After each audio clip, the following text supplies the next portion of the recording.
अलैकुम वरहमतुल्लाहि वबरकातुहु। अल्हम्दुलिल्लाहि रब्बिल आलमीन वस्सलातु वस्सलामु अला रसूलिल्लाहि व आलिहि व ஸஹ்பிஹி அஜ்மாயின்। கண்ணியத்திற்குரிய எல்லாம் வல்ல அல்லாஹ்வின் நல்லடியார்களே, அல்லாஹுடைய பேரருளால் ரமலான் மாத இரவு பயானுக்கு இரவு தொழுகைக்கு பிறகு சொற்பொழிவு நிகழ்ச்சியை நாம் தொடர்ச்சியாக ஏற்பாடு செய்து கொண்டு வருகிறோம். அந்த அடிப்படையில் வாழ கற்றுத்தரும் இஸ்லாம் என்ற தலைப்பின் இன்றும் நாளைய தினத்தோடு இந்த தலைப்பு நிறைவு செய்ய இருக்கிறது என்பதை உங்களுக்கு நாம் நினைவுபடுத்திக் கொள்கிறோம். பொருளாதாரத்தை இஸ்லாமிய மார்க்கம் கட்டமைக்க சொன்ன விதத்தையும், வியாபாரத்திற்கு இஸ்லாம் கொடுத்த முக்கியத்துவத்தையும், பொருளாதாரத்தை சேர்த்து பிறருக்கு எப்படியெல்லாம் நாம் செலவழித்து நன்மைகளை பெறலாம் என்ற காரியங்களை தொடர்ச்சியாக நாம் அறிந்து கொண்டு வருகிறோம். அந்த அடிப்படையில் அண்டை வீட்டாரை குறித்து, விருந்தோம்பலை குறித்து, பிள்ளைகளுக்கு சொத்து சேர்ப்பதை குறித்த செய்திகளை நாம் அறிந்து கொண்டோம். அதனுடைய தொடர்ச்சியாகத்தான் இஸ்லாமிய மார்க்கம் அதிக நன்மைகளை பெற்றுத்தரக்கூடிய காரியத்தில் ஒன்றாக சொல்லித்தருகிறது அனாதைகளை அரவணைக்கக்கூடிய ஒரு காரியம். இன்றைக்கு சமுதாயத்தில் ஒரு சில இடங்களில் நம்முடைய குடும்பத்தை சுற்றியோ சொந்த பந்தங்களிலோ கூட தாய் தந்தையை இழந்தவர்கள் அல்லது ஒரு போதிய பொருளாதாரத்தை கொண்ட நிலையில் இல்லாத தாய் தந்தையர்களுக்கு நல்ல முறையில் கல்வி கற்றுக்கொள்ளவோ, உணவு உண்ணவோ, உடை உடுத்தவோ கூட வழியற்ற நிலையில் சில பிள்ளைகள் சமுதாயத்தில் இருக்கிறார்கள். இப்படி குழந்தைகள் தான் அனாதைகளாக இருக்கிறார்கள் என்று பார்த்தால் முதியவர்களும் அனாதைகளாக ஆக்கப்படுகிற நிலை சமுதாயத்தில் இருக்கிறது.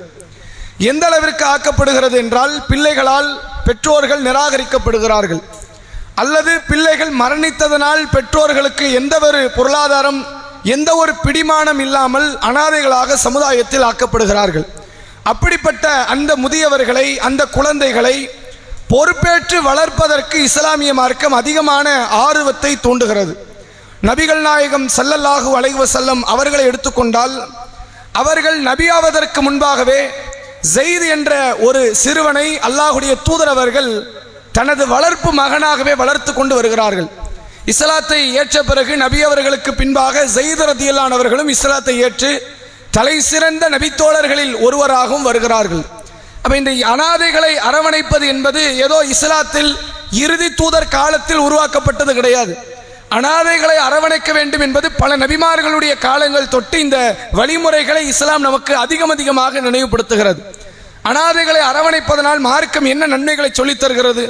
சஹீ புகாரி, முஸ்லிம் போன்ற கிரந்தங்களிலே பதிவு செய்யப்பட்டிருக்கிறது. நபி அவர்கள் சொன்னார்கள், காஃபிலுல் யத்தீம், நானும் அனாதையினுடைய பாதுகாவலரும் ஃபில் ஜன்னத்தி ஹக்கதா, இவ்வாறு சொர்க்கத்தில் இருப்போம் நாங்கள் ரசூலுல்லாஹ்.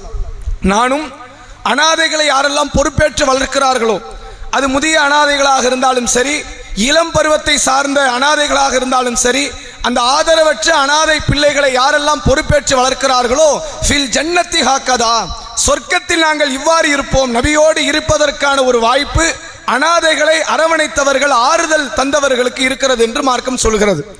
ஆனால் இன்றைக்கு சமுதாயத்தில் அந்த நிலைகள் வராததற்கான காரணம் என்னவென்றால், நம்மிடத்தில் இருக்கக்கூடிய இந்த பொறுப்புகளை நம்மாலே நிறைவேற்ற முடியவில்லை. இப்போ கூடுதலாக இன்னொரு நபரை ஏற்றுக்கொண்டால் அது சுமையை கூட்டியதை போன்று வரும். இந்த இடத்தில் தான் இஸ்லாம் சொல்லித்தரக்கூடிய ஒரு அடிப்படை தத்துவத்தை மார்க்கம் சொல்கிறது. என்ன தத்துவம்?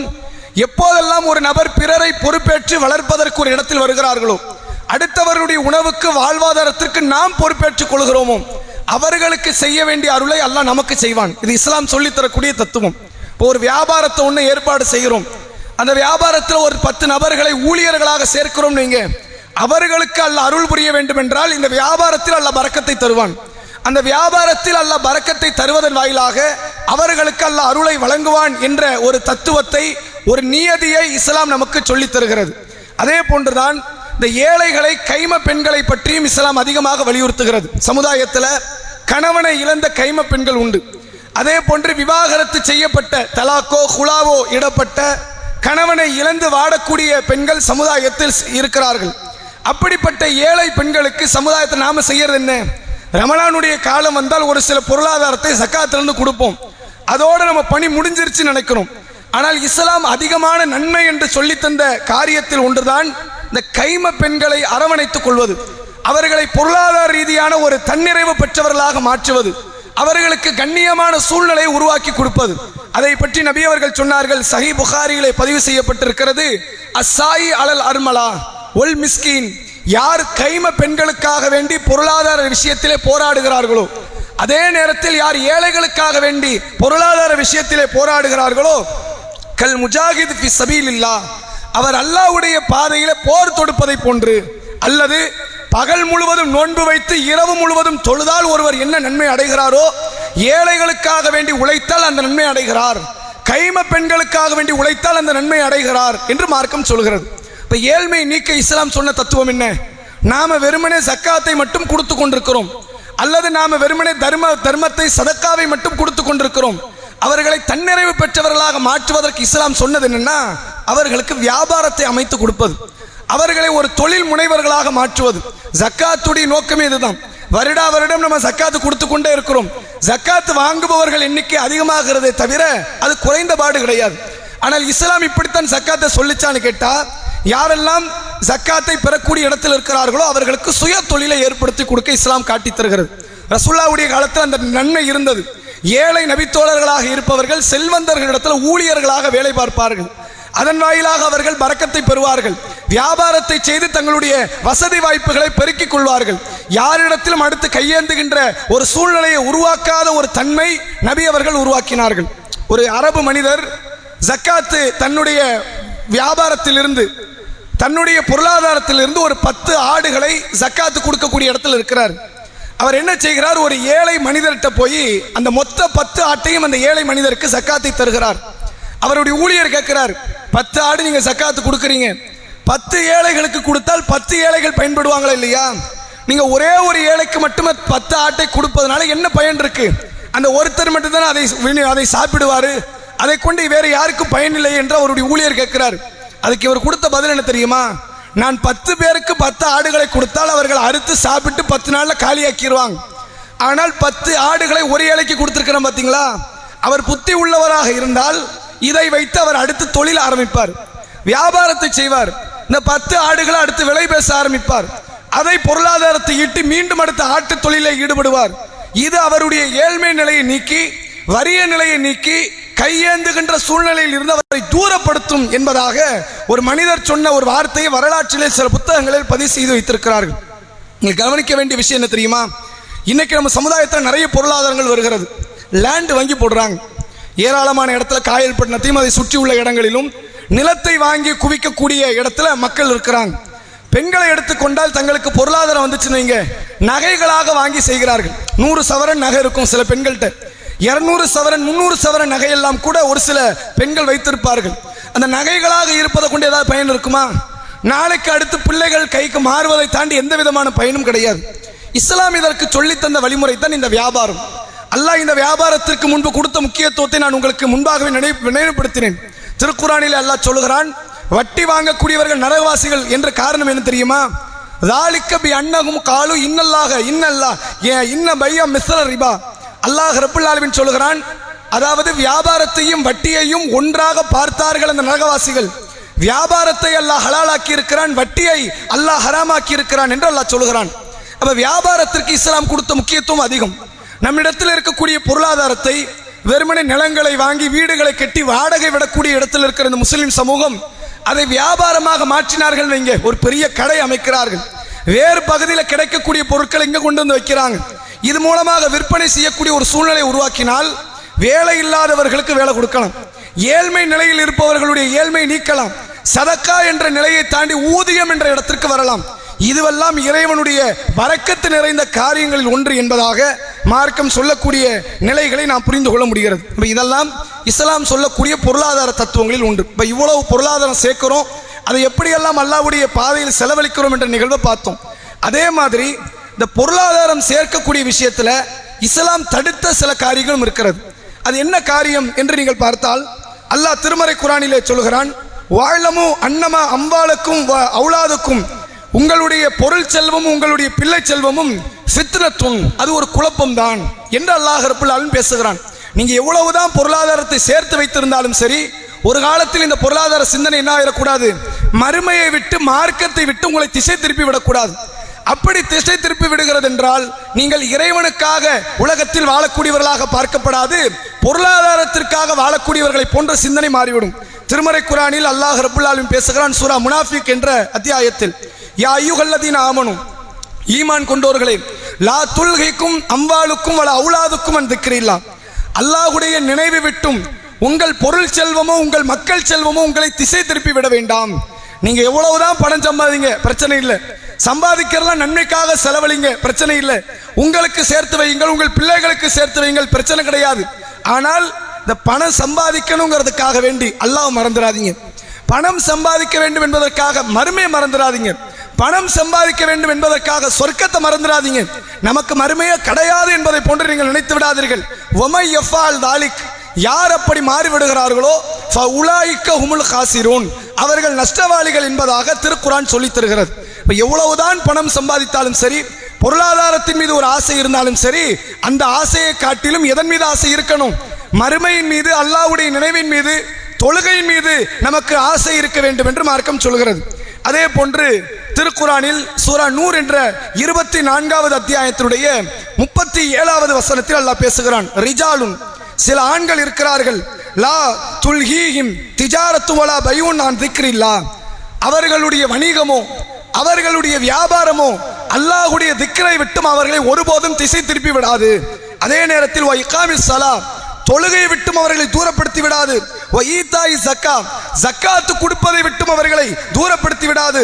வ யுகாஃபூன யௌமன் தத்தகல்லபு ஃபீஹில் குலூபு வல் அப்சார், உள்ளங்களும் பார்வைகளும் தடுமாறுகிற ஒரு நாள் வருகிறது, அந்த நாளை பயப்படுவதை விட்டும் அவர்களுடைய அந்த சிந்தனை தூரப்படுத்தப்படாது என்று அல்லாஹ் திருக்குர்ஆனிலே சொல்கிறான். இப்போ எவ்வளோ நாள் சம்பாதிங்க, சம்பாதிக்கிறீங்க, அல்லாஹ் மறந்துட்டு சம்பாதிக்காதீங்க, தொழுகையை மறந்துட்டு சம்பாதிக்காதீங்க.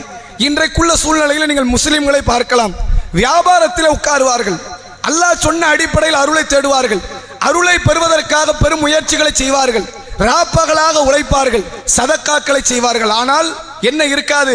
தொழுகை இருக்காது, அல்லாஹ்வை நினைக்கக்கூடிய அந்த வணக்க வழிபாட்டை பற்றி சிந்தனை இருக்காது, ஃபர்லான தொழுகைகளை குறிப்பிட்ட வக்துக்குள்ள தொழ வேண்டும் என்ற சிந்தனை கூட மறக்கடிக்கப்பட்டவர்களாக முஸ்லிம் சமூகத்தவர்கள் பொருளாதாரத்தில் வீழ்ந்து கிடக்கிறார்கள். அவர்களுக்கு அல்லாஹ் சொல்கிறான், உண்மையான இறை நம்பிக்கை கொண்டவர்கள் யார் தெரியுமா? எவ்வளவு வணிகத்தில் ஈடுபட்டாலும் சரி, எவ்வளவு பெரிய வியாபாரத்தில் ஈடுபட்டாலும் சரி, தொழுகை என்றால் அவர்கள் தொழுகையை சரிவர கடைபிடிப்பார்கள், ஜக்காத்தை சரிவர கொடுப்பார்கள், அல்லாஹ்வை சரிவர பயப்படுவார்கள். இப்படிப்பட்ட நிலையில் தான் பொருளாதாரத்தை சேர்க்க வேண்டும் என்று மார்க்கம் சொல்கிறது. ரசூலுல்லாஹ்வுடைய காலத்தில் நடந்த ஒரு சம்பவம், நபி அவர்கள் மதீனாவில் ஜும்மாவை ஏற்படுத்தி மக்களுக்கு ஜும்மாவினுடைய உரை நிகழ்த்தி கொண்டிருக்கிறார்கள். ஆரம்ப கட்ட காலம், ஜும்மா என்ற கடமை வந்த அந்த ஆரம்ப கட்ட காலத்தில் ரசூலுல்லாஹ் பயான் பண்ணிக்கிட்டு இருக்கிறாங்க மக்களுக்கு. ரசூலுல்லாஹ்வுடைய ஜும்மா பயான் எவ்வளவு முக்கியமானது. பொதுவாக ஜும்மா பயானுக்கு மார்க்கம் சொன்னது என்ன? நபி அவர்கள், அதாவது ஜும்மா நபி அவர்கள் சொன்னார்கள், ஜும்மாவுடைய தினத்தில் இமாம் உரை நிகழ்த்தி கொண்டிருக்கும் பொழுது அருகில் இருக்கிற தோழரிடத்தில் வாய் மூடுங்கள் என்று சொல்லக்கூடிய வார்த்தை இருக்குது, ஃபக்கதல் லகௌத, அவரும் வீணான காரியத்தில் ஈடுபட்டு விட்டார் என்ற அளவிற்கு நபி அவர்கள் சொன்னார்கள். அவ்வளவு பெரிய அளவில் புனிதம் பேணப்பட வேண்டிய சபையில் திடீரென்று வியாபார கூட்டம் மதீனா நகரத்துக்குள்ள வராங்க. வியாபார கூட்டம் எங்க வராங்க? ரசூலுல்லாஹ் பயான் செய்து கொண்டிருக்கிற அந்த மதீனா நகரத்திற்குள் வருகிறார்கள். வரக்கூடிய வியாபாரிகள் முஸ்லிம்கள் கிடையாது, அவர்களுக்கு மார்க்க அடிப்படை கிடையாது. அந்த வியாபாரிகள் வந்து கடைகளை விரித்து தங்கள் பொருட்களை விற்க ஆரம்பிக்கிறாங்க. இங்க இருக்கக்கூடிய மதீனாவாசிகளுக்கு விவசாயம் மட்டும் தான் தெரியும், இருக்கிறதெல்லாம் பேரிச்சை பழம், திராட்சை பழம், கிஸ்மிஸ் பழம், கோதுமை, இது மாதிரியான பொருட்களை மட்டும்தான் வைத்துக் கொண்டிருக்கிறார்கள். அந்த வியாபாரிகள்கிட்ட தான் துணிமணி உண்டு, அந்த வியாபாரிகள்கிட்ட தான் பண்டம் பாத்திரங்கள் உண்டு, அந்த வியாபாரிகள்கிட்ட தான் வேறு சில வெளிநாட்டு பொருட்கள் உண்டு. இதை கொடுத்தாதான் அது கிடைக்கும். அன்றைக்கு பண்டமாற்று முறை தானே. இவங்க என்ன பொருளாக வைத்திருக்கிறார்களோ அதை விற்றால் மட்டும்தான் இவங்க வீட்டில் அடுத்த கட்ட வாழ்வாதாரம் நடக்கும். அப்போ அதை எதிர்பார்த்து என்ன செய்கிறார்கள்? ரசூலுல்லாஹ் பயான் செய்து கொண்டு இருக்கும் போதே நபி தோழர்கள் போயிட்டாங்க. வியாபாரத்தை எதிர்பார்த்து, அந்த அதில் கிடைக்கக்கூடிய பொருளாதாரத்தை எதிர்பார்த்து ரசூலுல்லாஹ்வுடைய பயானையை புறக்கணித்து விட்டு செல்கிறார்கள். அறிவிக்கிற நபி தோழர் சொல்கிறார், அன்றைய தினத்தில் நாங்கள் பள்ளிவாசலில் வெறும் 18 பேர் தான் மிச்சம் உட்கார்ந்துருந்தோம், எல்லாரும் போயிட்டாங்க. 18 நபி தோழரை நீங்க கணக்கு போட்டு பாருங்க, நூற்றுக்கணக்கான பேர் இஸ்லாத்தை ஏற்றவர்கள்.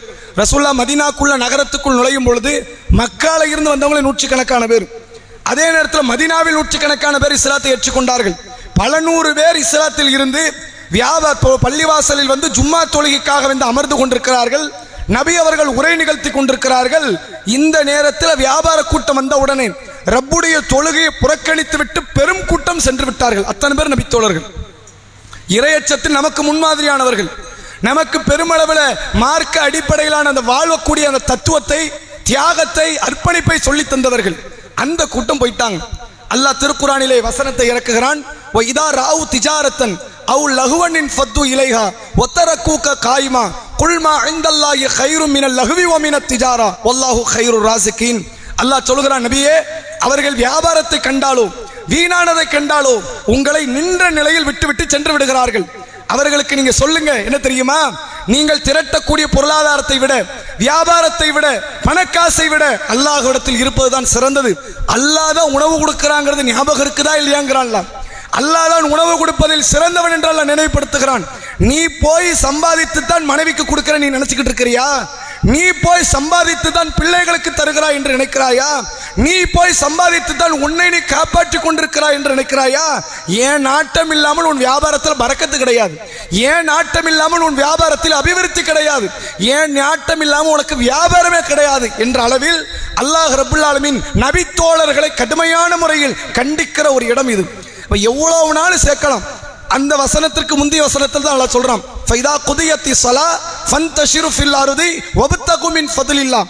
தொழுகை முடிக்கப்பட்டால் பூமியில் அலைந்து திரிந்து அல்லாஹ்வுடைய அருளை தேடுங்கள். அல்லாஹ்வுடைய அருள் எல்லா இடத்திலும் கிடக்குது, கொட்டி கிடக்குது. கடல் கடந்து போங்க, நாடு விட்டு நாடு போங்க, எங்கெல்லாம் போய் வியாபாரம் செய்ய முடியுமோ அங்கெல்லாம் சென்று பொருளாதாரத்தை தேடுங்கள் என்று சொன்ன அதே இறைவன் அடுத்த வசனத்தில் சொல்றான், என்னை மீறிய வியாபாரம் வேண்டாம், என்னை விட்டுட்டு வியாபாரம் வேண்டாம், என் வழிபாடை தாண்டி வியாபாரம் வேண்டாம். அப்படி ஒரு வியாபாரத்திற்கு போனால் அதனால் பரக்கத் அளிக்கப்பட்ட சூழ்நிலைக்கு தள்ளப்படுவோம் என்று மார்க்கம் சொல்கிறது. இன்னைக்கு கொஞ்சம் யோசிச்சு பாருங்க, பரக்கத் அளிக்கப்படுவதற்கு நம்ம வட்டியில விழல, மோசடி செய்யல, ஏமாத்தல, திருடல, நியாயமா நடக்கணும். ஏன் அல்லாஹ் நமக்கு பரக்கத்தை தரல? ஒருவேளை நீங்கள் இறைவனை நினைப்பது குறைவாக இருக்கலாம், ஃபர்லில பிரச்சனை உள்ளதாக இருக்கலாம், ஒருவேளை வணக்க வழிபாட்டில் தவறு செய்திருக்கலாம். இது கூட இறைவனுடைய அருள் நீக்கப்படுவதற்கு காரணமாக இருக்கும் என்ற அளவிற்கு இஸ்லாமிய மார்க்கம் இதை கடுமையான முறையிலே பேசக்கூடியதை பார்க்க முடிகிறது. புரிந்து கொள்ளுங்கள், இன்னைக்கு நிறைய பேருடைய மனநிலை பாருங்க. இஸ்லாம் நமக்கு சொல்லித்தரக்கூடிய அடிப்படை என்ன? எவ்வளவுதான் உங்களுக்கு செல்வம் வரும், அதை ஒரு நாள் அல்லாஹ் அழிக்கிற காலமும் வரும். நம்ம செல்வந்தனாக வளர்ந்து கொண்டே இருப்போம், அப்படியே இருப்போமா? அல்லாஹ் ஒரு நாள் கீழே இறக்குவான்.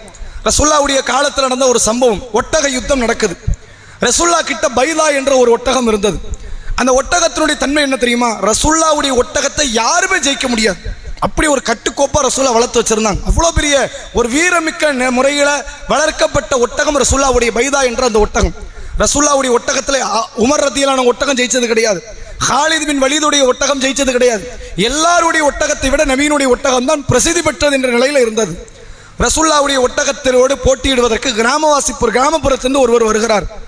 அவர் தன்னுடைய ஒட்டகத்தை விடுறார். நபியுடைய ஒட்டகத்தோடு போட்டி நடக்குது. அந்த கிராமவாசியினுடைய ஒட்டகம் வென்று விடுகிறது. கிராமவாசி இருக்காங்களே, அவங்க பக்குவமாக வளர்க்க மாட்டாங்க. அவங்க எப்படி வளர்ப்பாங்க? ஏனோ தானோன்னு வளர்க்கறது. ஏனோ தானோன்னு வளர்க்கப்பட்ட ஒரு ஒட்டகம் பக்குவமாக வளர்க்கப்பட்ட ஒரு ஒட்டகத்தை முந்திவிட்டது. சஹாபாக்களுக்கு கடுமையான ஆத்திரம். அட, நபியுடைய ஒட்டகம் இதுவரைக்கும் தோக்கலையே, அது எப்படி தோக்கலாம்? இந்த ஆத்திரத்தில் இருக்கும்போது ரசூல்லா சொல்றாங்க, அல்லாஹ் எந்த பொருளை உயர்த்துகிறானோ ஒரு நாள்ல கீழே இறக்குவான். உங்களை செல்வத்தில் உயர்ந்த இடத்திற்கு கொண்டு போய் சேர்த்து அல்லாஹ் என்ன செய்வான்? ஒரு நாள் கீழே கொண்டு வந்து வைப்பான். நீங்கள் 100ல் நிற்பீங்க, 0ல கொண்டு வந்து விட்டுருவான். பெரும் பணக்காரராக இருப்பீர்கள், அடுத்த வேளை உணவுக்கு கையேந்துகிற நிலையிலும் அல்லாஹ் கொண்டு வருவான். ஒரு மல்லை வெள்ளத்தை கொடுத்தானே, தண்ணி கேனுக்கு எல்லாரும் அலைஞ்சுக்கிட்டு இருந்தாங்க. பணக்காரங்க பெரிய பெரிய கார் வச்சிருந்தாங்க. போன 2 மாசம் முன்னாடி மழை வந்துச்சே, கேனை தூக்கிட்டு போறாங்க. தண்ணி கிடைக்குமா? தண்ணி எங்கேயாவது இருக்குதா? குடிக்க தண்ணி இல்லாமல் அலையக்கூடிய சூழ்நிலையிலும் அல்லாஹ் உருவாக்குவான். எல்லாவற்றையும் அல்லாஹ் அழித்து நாசமாக்கி ஒன்றுமே இல்லை என்ற நிலைக்கு கூட ஆளாக்குவான். பொருளாதாரம் எவ்வளவு உச்சத்தில் வந்தாலும் சரி, கடைபிடிக்க வேண்டிய அடிப்படை குணம் இந்த பொறுமை. அல்லாஹ் திருக்குரானிலே சொல்கிறான், வல நபுலுவன்னக்கும் பிஷைஇ மினல் ஹௌஃப் வல் ஜுஅ் வ நக்ஸி மினல் அம்வால் வல் அன்ஃபுஸ் வஸ்ஸமராத் வபஷிரிஸ் சாபிரின். ஓரளவு அச்சத்தை கொடுத்து நாம் சோதிப்போம். வார்த்தையை நல்லா பாருங்க. முழுமையா அச்சத்தை நான் கொடுக்க மாட்டேன், நீ தாங்க மாட்டேன், செத்து போயிருவேன். உனக்கு எப்படி பயத்தை கொடுப்பேன்? கொஞ்சமா டெம்பரேச்சர் லைட்டை ஏற்றி கொடுறது. ஓரளவு அச்சத்தை நாம் கொடுப்போம், பசியை கொடுப்போம்.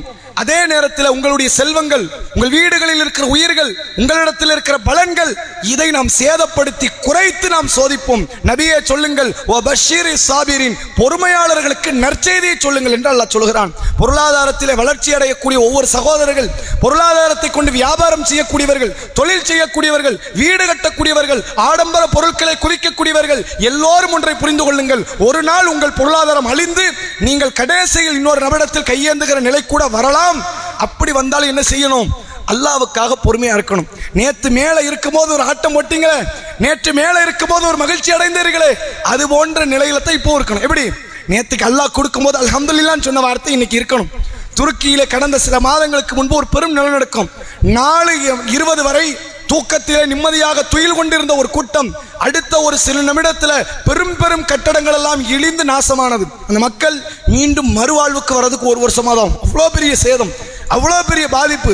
அப்படிப்பட்ட பாதிப்பில் கூட தன் பிள்ளைகளை, மனைவியை, கணவனை, தன் குடும்பத்தாரை இழந்த மக்கள் சொன்னார்கள், அல்ஹம்துலில்லாஹ் அலா குல்லி ஹாலின். துருக்கி மக்கள் பேசுகிறார்கள், எல்லா நிலையிலும் நாங்கள் அல்லாஹ்வைத்தான் புகழ்வோம். உயர்ந்த இடத்தில் இருக்கும்போது அல்ஹம்துலில்லாஹ் சொன்னேன், எங்க வீட்டில் ஆடம்பர பொருட்கள் இருக்கும்போது அல்ஹம்துலில்லாஹ் சொன்னேன், என்கிட்ட ஓட்ட கார் இருக்கும்போது நான் அல்ஹம்துலில்லாஹ் சொன்னேன், என்கிட்ட கையை கால் இருக்கும்போது நான் அல்ஹம்துலில்லாஹ் சொன்னேன், என்கிட்ட பேங்க் பேலன்ஸ் 1 கோடி இருக்கும்போது நான் அல்ஹம்துலில்லாஹ் சொன்னேன். இப்போ எல்லாம் இழந்து நான் ஜீரோல நிற்கிறேன். இதுக்கு அடுத்த வாழ்க்கை என்ன நடக்கும்னு தெரியாது. இப்பவும் சொல்லலாம் அல்ஹம்துலில்லாஹ். இந்த பொறுமையை இஸ்லாமிய மார்க்கம் அதிகமாக நினைவுபடுத்துகிறது. இந்த நாளில் உங்களுக்கு சொல்ல வேண்டிய அடிப்படை, எந்த ஒரு வியாபாரத்தும் வழிபாட்டை தடை செய்து விடக்கூடாது. எந்த ஒரு நஷ்டமும் நம்முடைய பொறுமையை சுரண்டி பார்த்து விடக்கூடாது. அடுத்தடுத்த வசனத்தில் அல்லாஹ் ரப்பல் ஆலமீன் பேசுகிறான், அதாவது அந்த ஈமான் கொண்டவர்களுக்கு ஃபைதா அஸாபத்துஹும் முஸீபா, அவர்களுக்கு ஏதாவது தீங்கோ கேடோ ஏற்பட்டு விட்டால் அவர்கள் சொல்வார்கள், இன்னா லில்லாஹி வ இன்னா இலைஹி ராஜிஊன். இப்ப ஏற்பட்ட நஷ்டம் என்னப்பா நஷ்டம்? இதெல்லாம் ஒரு நஷ்டமா? ஒரு கடை போயிடுச்சு, ஒரு வியாபாரம் போயிடுச்சு, ஒரு 10 லட்சம் போயிடுச்சு, என் புள்ள போயிடுச்சு, என் மனைவி போயிட்டா, என் கணவன் போயிட்டாரு, இதெல்லாம் ஒரு நஷ்டமா? இன்னா இலைஹி ராஜிஊன். நாங்களே அல்லாஹ் கிட்ட தான் போக போறோம். இது அல்லாஹ் கிட்ட போன மாதிரி நாங்களும் ஒரு நாள் அல்லாஹ்விடத்தில் தான் திரும்ப போகிறோம் என்று அவர்கள் சொல்வார்கள். உலாயிக்க அலைஹிம் ஸலவாத்தும் மிர் ரப்பிஹிம் வ ரஹ்மா. இவர்களுக்குத்தான் அல்லாஹ்வுடைய அருளும் அல்லாஹ்வுடைய ரஹ்மத்தும் இருக்கிறது. உலாயிக்க ஹுமுல் முஹ்ததூன். நேர்வழி அடைந்தவர்கள் இவர்கள் தான் அல்லாஹ் சொல்றான். பணக்கார நேர்வழி அடையல, ஏழை நேர்வழி அடையல, அழகானவன் நேர்வழி அடையல, அசிங்கமானவன் நேர்வழி அடையல. நேர்வழி அடைந்தவன் யார்? ஒன்னு கொடுத்துட்டு நான் எடுத்துருவேன், அவன் அல்லாஹ்வுக்காக விட்டுருவான். அதில் அவன் அலட்டிக்க மாட்டான், பெரிய அளவில் சச்சரவு செய்ய மாட்டான், சண்டை பிடிக்க மாட்டான், வேதனையில் உட்கார மாட்டான். இவன் தான் நேர்வழியில் இருக்கிறான் என்று அல்லாஹ் சொல்கிறான். பொருளாதாரத்தை சேர்ப்பதனுடைய அடிப்படை நோக்கம் ஏழை எளியவர்களுக்கு கொடுக்கணும், நம்மளை சுத்தி இருக்கிறவங்களுக்கு கொடுக்கணும். இதுக்கு தான் நான் பணம் சம்பாதிக்கிறேன். இந்த மனநிலையில் சம்பாதித்தால் அல்லாஹ் செல்வத்தில் ஒரு உயரத்தை எல்லாம் தருவான். கொடுத்துக்கிட்டே இருங்க, கைகள் செவக்கிற அளவுக்கு கொடுங்க, கையே நொண்டி ஆகிற அளவுக்கு எல்லாம் கொடுங்க, கொடுத்துக்கிட்டே இருங்க, பிரச்சனை இல்லை. ஒரு நாள் எல்லாம் கீழே இறக்குவான். பொறுமையா இருங்க. இஸ்லாம் சொல்லி தரக்கூடிய அடிப்படை தத்துவம் அதுதான். திருக்குரான் பேசுகிறது, ஒரு அடியானுக்கு அல்லாஹ் செல்வத்தை அதிகப்படுத்தி விட்டால் அவன் சொல்லுவான், இறைவன் என்னை கண்ணியப்படுத்தி விட்டான் என்று. அதே அடியானுக்கு அல்லாஹ் செல்வத்தை குறைத்து விட்டால் அவன் சொல்லுவான், என் இறைவன் என்னை கேவலப்படுத்தி விட்டான் என்று. இந்த நிலைக்கு நாம் ஆளாயிடக்கூடாது. உயரத்தில் இருக்கும் போது அல்லாஹ்வை எப்படி புகழ்ந்தோமோ, நாம் தாழ்வு நிலைக்கு வந்தாலும் சரி அந்த மனநிலை நம்முடைய சமுதாயத்தில் இருக்கணும். ரசூலுல்லாஹ்வுடைய காலத்தில் ஹிஜ்ரத் செய்யக்கூடிய அந்த கூட்டம் இருக்கிறது, ஒட்டுமொத்த பேரும் பணக்காரர்கள். முஸாப் இப்னு உமைர் பணக்காரர், ஹாலித் பின் வலீத் பணக்காரர், அப்துர் ரஹ்மான் பின் அவுஃப் பணக்காரர், பெரும் பெரும் பணக்காரர்கள். இவர்கள் அல்லாஹ்வுக்காக வேண்டி ஹிஜ்ரத் செய்தார்கள். என்ன கொண்டு வந்தாங்க? வீடை கொண்டு வர முடிஞ்சதா? வியாபாரத்தை கொண்டு வர முடிஞ்சதா? பொருட்களை கொண்டு வர முடிந்ததா? எல்லாவற்றையும் அப்படியே விட்டுவிட்டு கட்டிய துணியோடு மக்காவில் இருந்து மதீனாவிற்கு வந்தார்கள். அவர்களுக்கு எந்த கவலையும் கிடையாது. இருந்த ஒரே கவலை என்ன தெரியுமா? இங்கேயாவது நிம்மதியை இஸ்லாத்தை கடைபிடிக்க முடியுமாங்கிற பிரச்சனை தான் அவர்களுக்கு இருந்ததை தவிர, அல்லாஹ்வின் தூதரே வியாபாரத்தை விட்டுட்டு வந்துட்டோம், எங்களுடைய தொழிலை விட்டுட்டு வந்துட்டோம், எங்களுடைய பணக்காசை விட்டுட்டு வந்துட்டோம், எல்லா நேரத்திலும் ஒவ்வொருவருக்கும் ஒரு நஷ்டத்தை எல்லாம் கொடுப்பான். இந்த நஷ்டம் அவர்களுக்கு பெரிதாக தெரியல. இப்ப ஏற்பட்ட பாதிப்பு அவர்களுக்கு பெரிதாக இல்லை. அதே நேரத்தில் நீங்க பாருங்க, அன்சாரி தோழர்கள் பத்ர் யுத்தத்துக்கு வந்திருந்தாங்க. 300 சொச்ச பேர் பத்ர் யுத்தம்ல. அந்த பத்ர் யுத்தத்தில் அதிகமான மக்கள் யார்? அன்சாரிகள். அடுத்த உஹத் யுத்தம் நடந்தது, அதிகமான மக்கள் யார்? அன்சாரிகள். அன்சாரிகளுக்கு பொண்டாட்டி பிள்ளைகள் உண்டு, அன்சாரிகளுக்கு பொருளாதாரம் உண்டு, வியாபாரம் உண்டு, சொத்து பத்துகள் உண்டு. எல்லாவற்றையும் விட்டு இவர்கள் உயிரை கொடுப்பதற்கு முன் வந்தார்கள். காரணம், நாங்க பொருளாதாரம் இல்லாமல் வாழ்வோம், பொருளாதாரத்தை விட்டுட்டு சாவோம், எங்களுக்கு பொருளாதாரம் ஒரு முக்கியம் அல்ல என்ற ஒரு வாழ்க்கை தத்துவத்தை உணர்ந்திருந்தவர்கள் நபித்தோழர்கள். இன்னைக்கு நிறைய பேருடைய மனநிலை பாருங்க, நாளைக்கு ஒருவேளை மௌத்து வந்தால் ஏற்றுக்கிற மனநிலை யாருக்காவது உண்டான்னு கேட்டால் கிடையாது. என்ன காரணம் கிடையாது? நாம் போயிட்டா என் மனைவியை யார் பார்த்துக்குவா, நாம் போயிட்டா என் பிள்ளைங்களை யார் பார்த்துக்குவா, நான் போயிட்டா என் வியாபாரத்தை, என் தொழிலை யார் கவனித்துக் கொள்வார்? நம்ம நினைக்கிறோம் நாம தான் இந்நாள் வரைக்கும் நம்ம மனைவியை காப்பாற்றிக்கிட்டு இருக்கிறோம், தப்பது. நாம தான் நம்ம பிள்ளை இந்நாள் வரைக்கும் காப்பாற்றி கொண்டிருக்கிறோம் என்று, தவறது. இஸ்லாத்தில் அல்லாஹ்வின் மீது வைக்கிற தவக்கல் உடைந்து விட்டது என்ற அர்த்தம். ரசூலுல்லாவுக்கு இந்த பயம் வந்திருக்கணுங்க. ஏன் தெரியுமா? ரசூல் ஸல்லல்லாஹு அலைஹி வஸல்லம் அவர்கள் மரணிக்கும் போது நபி அவர்களுக்கு 10 மனைவிமார்கள் இருக்கிறாங்க. இந்த 10 மனைவிமார்கள் அடுத்த ஆண்களை கட்ட முடியாது, அப்படித்தானே? மார்க்க சட்டம் என்ன? நபியினுடைய மனைவியாக இருந்தால் நபி மரணித்த பிறகு அந்த மனைவிமார்கள் யாரையும் திருமணம் செய்யக்கூடாது. இது அல்லாஹ் போட்ட சட்டம். சரி, என்னுடைய மனைவிமார்களுக்கு ஏதாவது சொத்தாவது கொடுத்துட்டு போலாமா? நாங்கள் விட்டு விட்டு செல்லக்கூடிய சொத்துக்கள் ஏழைகளுக்குரியது, என் மனைவிமார்கள் தொடவும் முடியாது. யார் பயந்திருக்கணும்? அதிகமாக யார் பயந்திருக்கணும்? ரசூலுல்லாஹ் பயந்திருக்கணும். நான் போயிட்டோம்னா என் நிலைமை என்ன ஆகும், என் மனைவிமார்கள் என்ன ஆவாங்க? ரசூலுல்லாஹ் கடுகளவு பற்றி கவலைப்படலை. மரணிக்கின்ற வரைக்கும் கூட ஆயிஷாவை நீ என்ன செய்ய போறேன்னு கேட்கல, ஹப்சாவை நீ என்ன செய்ய போறேன்னு கேட்கல, ஜுவைரியாவை சஃபியாவை நீ என்ன செய்ய போறேன்னு கேட்கல. இன்ன வரைக்கும் காப்பாற்றியவன் அல்லாஹ், என் மௌத்துக்கு அப்புறமும் காப்பாற்றக்கூடியவன் அல்லாஹ். அந்த மனைவிமார்களை கண்ணியமான வாழ்க்கையிலே வாழ வைத்து, அடுத்த துணைவர்கள் இல்லாமல், பெரும் பொருளாதாரம் இல்லாமல், ஏழ்மை சூழ்நிலையிலே கண்ணியமான ஒரு வாழ்க்கையை வாழ வைத்து 10 மனைவிமார்களுக்கும் சிறந்த மரணத்தை அல்லாஹ் கொடுத்தான். இந்த எண்ணத்தோடு இருங்க. பொருளாதாரத்தை வைத்து நம்ம பாதுகாக்கப்படலை, பொருளாதாரத்தால் நாம் காப்பாற்றப்படலை. திருக்குரானில் அல்லாஹ் சொல்கிறான், வைலுல்லி குல்லி ஹுமஸத்தில் ஹுமஸா அல்லதி ஜமஅ மாலஹு வ அக்ததா யஹ்ஸபு அன்ன மாலஹு அஹ்லதா. குறை கூறி புறம் பேசும் ஒவ்வொருவனுக்கும் கேடுதான். ஏன் தெரியுமா? அவன் பணத்தை சம்பாதித்தான், திரட்டினான், சேர்த்து வைத்தான், அதோடு அவன் நிக்கல, இதுவரைக்கும் ஹலாலு. அடுத்தவன் நினைத்தான், யஹ்ஸபு அன்ன மாலஹு அஹ்லதா, என் பணம் தான் என்னை காப்பாற்றணும் அவன் நினைச்சான். இதுதான் அவனை நரகத்திற்கு கூட்டு போதுங்கிறான்ல. பணம் சம்பாதிச்சதுனால நரகவாசி இல்லையாம், சேர்த்ததுனால நரகவாசி இல்லையாம், திரட்டி கணக்கிட்டதுனால நரகவாசி இல்லையாம். யஹ்ஸபு அன்ன மாலஹு அஹ்லதா, என் பணம் தான் என்னை சொர்க்கத்துக்கு கூட்டு, என்னை காப்பாற்றும், என்னை வாழ வைக்கும், என்னை நிரந்தரமாக்கும் என்று நினைத்தானே, இவன் நரகத்திற்குரியவன் என்று அல்லாஹ் சொல்கிறான். மற்றொரு அத்தியாயத்தில் பேசுகிறான், அல்ஹாக்குமுத் தகாசுர் ஹத்தா ஸுர்துமுல் மகாபிர். இந்த மனிதன் இருக்கிறானே, இவனுடைய பேராசை, பெரிய அளவில் அந்த ஆசை கபர்குழி வரைக்கும் அவனுடைய கவனத்தை சிதற வைத்து விட்டது. பொருளாதாரத்தை பற்றி ஆசை என்று அல்லாஹ் பேசுகிறான். இந்த சிந்தனையிலிருந்து நாம் மாறி நம்முடைய பொருளாதாரத்தை கொண்டு வாழலை, ரப்புடைய அருளை கொண்டுதான் வாழுகிறோம். அல்லாஹ் நாடியவர்களை வாழ வைப்பான், நாடியவர்களை அல்லாஹ் அழித்து விடுவான். இந்த சிந்தனையோடு பொருளாதாரத்தை நாம் சேர்ப்போம்.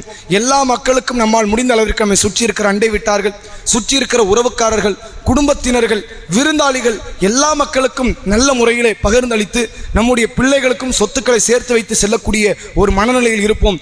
எவ்வளவு பொருளாதாரம் வந்தாலும் சரி, வழிபாட்டை மீறிய பொருளாதாரம் தேவையில்லை, அல்லாவை மறந்த பொருளாதாரம் தேவையில்லை, அல்லாவையும் மறுமையும் மறக்கடிக்க வைக்கிற ஒரு பொருளாதாரம் தேவையில்லை. அந்த பொருளாதாரத்தை பெற்றிருந்தவன் தான் காரூன். காரூனிடத்தில் நிறைய செல்வம் இருந்தது. அவனிடத்தில் மக்கள் எல்லாம் வந்து சொன்னார்கள், காரூனே, அல்லாஹ் உனக்கு எவ்வளவு கொடுத்திருக்கிறான், நீ கொஞ்சம் தர்மம் பண்ணம்பா, பிறருக்கு நீ குடம்பானாம். அவன் சொல்லுகிறான், இன்னமா ஊத்தி துகாலா இல்மி இந்தி, எனக்கு வழங்கப்பட்ட செல்வம் இருக்கிறது, இது அல்லாவால் கொடுக்கப்பட்டது இல்லை, என் அறிவால் கொடுக்கப்பட்டது என்று அவன் சொன்னான். அவன் சொன்ன வார்த்தை என்ன? அல்லாஹ் தரல, என் அறிவுதான் கொடுத்தது. நான் புத்திசாலியா இருந்ததுனால தான் பணம் சம்பாதித்தேன். நீ புத்திசாலியா இருந்தா நீ பணம் சம்பாதி. உன்கிட்ட பணம் இல்லைன்னு என்ன அர்த்தம்? நீ முட்டாள்னு அர்த்தம். என்கிட்ட பணம் இருந்தா என்ன அர்த்தம்? நான் புத்திசாலி என்ற அர்த்தம் என்று அவன் பேசினான். அவன் வரலாற்றின் இறுதியில் அல்ல கிளைமாக்ஸை சொல்றான், அவனையும் அவன் எந்த செல்வத்தை பெரும் செல்வம் என்று நினைத்தான், அந்த செல்வத்தையும் பூமியோடு அடியோடு மண்ணோடு மண்ணாக ஆக்கிவிட்டான். என்ன காட்டுறான் தெரியுமா? இவனால் இவன் செல்வத்தை காப்பாற்ற முடியல, இவன் செல்வத்தால இவனையும் காப்பாற்ற முடியல, இவனும் வேஸ்ட், இவன் செல்வமும் வேஸ்ட் என்று அல்ல காட்டி அந்த ஒட்டுமொத்த சமுதாயத்திற்கும் அல்ல பாடம் புகட்டுகிறான். சாதாரண மரணத்தை கொடுத்திருக்கலாம்ல, ஒரு நோயை கொடுத்து மௌத்தாக்கி இருக்கலாம், ஒரு விபத்துல மௌத்தாயிருக்கலாம், வேற வழியில மௌத்தாயிருக்கலாம். அல்லாஹ் ஏன் இப்படி ஒரு பாடத்தை காட்டுறான்? எவ்வளோ பெரிய பணக்காரனா இருந்தாலும் சரி, ரப்புக்கு எதிரான ஒரு சிந்தனை நம்மை கொடூரமான மரணத்தில் தள்ளிருங்கிற ஒரு சிந்தனையை அல்லாஹ் இந்த சமுதாய மக்களுக்கு நினைவூட்டுகிறான். எவ்வளவுதான் பொருளாதாரம் இருந்தாலும் சரி, பொருளாதாரத்தை பிறருக்கு தர வேண்டும் என்ற எண்ணத்தோடும் பெருமை குணத்தை தவிர்த்து பணிவு குணத்தோடு வாழ்ந்து மரணிக்கக்கூடிய நன்மக்களாக வல்ல இறைவன் நம் அனைவரையும் ஆக்கியருள் புரிவானாக. வாஹிரு தஅவானா அல்ஹம்துலில்லாஹி ரப்பில் ஆலமீன். அஸ்ஸலாமு அலைக்கும் வரஹ்மத்துல்லாஹி வபரகாத்துஹு.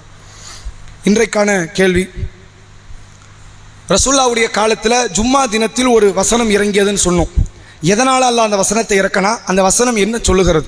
கை தூக்குங்க. ரசூலுல்லாவுடைய காலத்தில் ஜும்மா தினத்தில் ஒரு வசனம் இறங்கியது. எதனால் அந்த வசனம் இறங்கியது? அந்த வசனம் என்ன? நீங்கள் சொல்லிட்டீங்களா? முன்னாடி பதில் சொல்லியிருக்கீங்களா? பின்னாடி சொன்னது இல்லைல்ல, சொல்லுங்க. சரி, என்ன பயான் அது? என்ன பயான்? சரி, என்ன வசனம் அது? அந்த ஜும்மால வர வசனம் தான். என்ன வசனம்னு கேட்டேன். வேற ஆள் கை தூக்குங்க.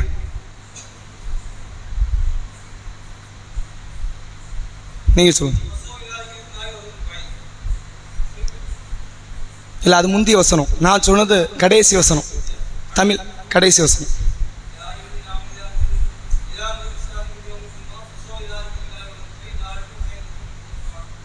இல்லை, இது இல்லை, வேற சொல்லலாமா? சொல்லுங்க. முனாஃபிக்குனா சொல்லுங்க.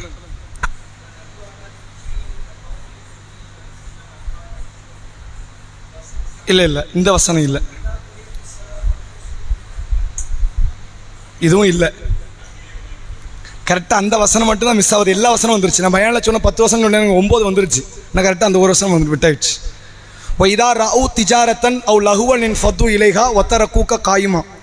நபியே, வியாபாரத்தையோ வீணானதை பார்த்து விட்டால் உங்களை விட்டு விட்டு நின்ற நிலையில் அவர்கள் திரும்பி சென்று விடுகிறார்கள். வியாபாரத்தை பார்த்துட்டு, வியாபாரத்தில் இருப்பதை விட அல்லாவிடத்தில் இருப்பதுதான் சிறந்தது, அல்லாஹ் தான் உணவளிப்பவர்கள் சிறந்தவன் என்று அல்லாஹ் சொல்லக்கூடிய வசனம்.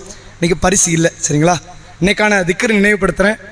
அல்லாஹும்ம லக்கல் ஹம்து ஹம்தன் கசீரன் தொய்யிபன் முபாரக்கன் ஃபீஹி. அல்லாஹும்ம லக்கல் ஹம்து ஹம்தன் கசீரன் தொய்யிபன் முபாரக்கன் ஃபீஹி. இந்த திக்ருக்கான என்ன அர்த்தம், இது எப்படி வந்தது இந்த திக்ரு அப்படின்னா, ரசூல்லா காலத்தில் ஒரு ஜமாத் தொழுகை நடந்துக்கிட்டு இருக்கு, ஒரு ஃபர்லான தொழுகை. ரசூல்லா ருக்குக்கு போயிட்டாங்க, சஹாபாக்கள் ருக்குல இருக்கிறாங்க. ஒரு நபித்தோழர் வேக வேகமாக ஓடி வர்றார். ருக்கு அடைஞ்சிட்டா அந்த ரக்காயத்தை அடைஞ்ச மாதிரி இல்லை, வேக வேகமாக அந்த ருக்குவை மிஸ் பண்ணிடக்கூடாதுன்னு ஓடி வந்து ருக்குல சேர்ந்துட்டார் ஒரு வழியா. எல்லாரும் ரசூல்லா சமியல்லாஹு லிமன் ஹமீதாங்கிறாங்க, எல்லாரும் ரப்பனா லக்கல் ஹம்துங்கிறாங்க. அல்லாஹும்ம ரப்பனா லக்கல் ஹம்து, ரப்பனா லக்கல் ஹம்து எதுன்னு சொல்லலாம். இவர் என்ன பண்ணிட்டாரு, அல்லாஹும்ம ரப்பனா லக்கல் ஹம்தோடு நிறுத்தாம ஹம்தன் கசீரன் தொய்யிபன் முபாரக்கன் ஃபீஹின்ட்டார். ஹம்தன்னா புகழ், கசீரன்னா அதிகம், தொய்யிபன்னா தூய்மையான, முபாரக்னா பாக்கியம் பொருந்திய. அப்போ தூய்மையான, பாக்கியம் பொருந்திய, அதிகமான எல்லா புகழும் அல்லாஹ்வுக்கே உரியது அப்படின்னு அந்த திக்ருக்கான மீனிங். இப்படி ஒரு திக்கரை ரசூலா இது வரைக்கும் சொல்லியே கொடுக்கல, குறிப்பாக தொழுகையில் சொல்லி கொடுக்கல. அப்போ ரசூலா தொழுகு முடிஞ்ச உடனே இந்த திக்கரை பண்ணது யாருன்னு கேட்குறாங்க. ஹம்தன் கசீரன் தொய்யிபன் முபாரக்கன் ஃபீன்னு யாரோ சொன்னீங்களப்பா, யாருன்னு கேட்குறாங்க. அந்த நபித்தோழர் கையை தூக்குறாரு. இப்போ ரசூலா சொல்கிறாங்க, இந்த திக்கரை இவர் சொன்னதனால் இவருடைய நன்மையை பதிவு கொள்ள 12 வானவர்கள் சண்டையிட்டு கொண்டார்கள். நான் தான் பதிவேன், அந்த நன்மையை நான் தான் பதிந்து அல்லாஹ் கிட்ட கொண்டு போகணும். யார் சண்டை போடுறா? வானவர்களுக்கு மத்தியில் சண்டை. வேற அறிவிப்பு 30 வானவர்னு வருது, ஒரு அறிவிப்பு 12, ஒரு அறிவிப்பு 30 வானவர்கள். அது அந்த திக்ரு சாதாரண திக்ரு கிடையாது. அந்த ஒரு முறை சொன்னதனால் 12 வானவர்கள் சண்டையிடுகிறார்கள் என்றால் நன்மை அவ்வளோ பெருசு. அது அல்லாஹ் கிட்ட கொண்டு போய் கொடுப்பதற்கு அவர்களுக்குள்ள போட்டி நடந்தது என்று மார்க்கம் சொல்லுது. இப்போ இதை வச்சுட்டு இது ருக்குக்கு பிறகு செய்யலாமா அப்படின்னு கேட்டால் அது செய்வது நல்ல முறை கிடையாது. எதனால முறை கிடையாதுன்னா, ரசூலுல்லாஹ் ருக்குக்கு பிறகு உண்டான திக்ருன்னு காட்டி தரல. இந்த திக்ருக்கு இவ்வளோ நன்மை. அப்போ அவர் ஏன் அப்படி செஞ்சாரு? அவருக்கு சந்தோஷம் தாங்கல, இந்த ரக்காயத்து கிடைச்சிருச்சு. இந்த ரக்காயத்து கிடைக்குன்னா ஓடி வந்தார், ருக்குல விழுந்துட்டார், அல்ஹம்துலில்லாஹ் ரக்காயத்து கிடைச்சிருச்சு. அந்த சந்தோஷத்தில் என்ன பண்றாரு, அல்லாஹும்ம லக்கல் ஹம்தோட நிறுத்தல, ஹம்தன் கசீரன் தொய்யிபன் முபாரக்கன் ஃபீஹி என்ற கூடுதலான வார்த்தைகளை சொன்னார். இந்த திக்ரு அல்லாஹ் கிட்ட சிறந்த திக்ரு, எப்போதும் செய்யுங்க, தப்பில்லை. ருக்குவில் செய்வது அந்த ஒரு நபித்தோழருக்கு அந்த ஒரு நேரத்தில் மார்க்கம் கொடுத்த அனுமதி என்பதை சொல்லி இந்த உரையை நிறைவு செய்கிறேன். வாஹிரு தஅவானா அல்ஹம்துலில்லாஹி ரப்பில் ஆலமீன். அஸ்ஸலாமு அலைக்கும் வரஹ்மத்துல்லாஹி வபரகாத்துஹு. அது பாவம் கிடையாது, ஏதோ ஒரு நேரத்தில் சொல்வதனால பாவம் கிடையாது. சஹாபி அதை ஒரு நேரத்தில் சொன்னார்ல, அதனால தவறு கிடையாது, தவறு கிடையாது.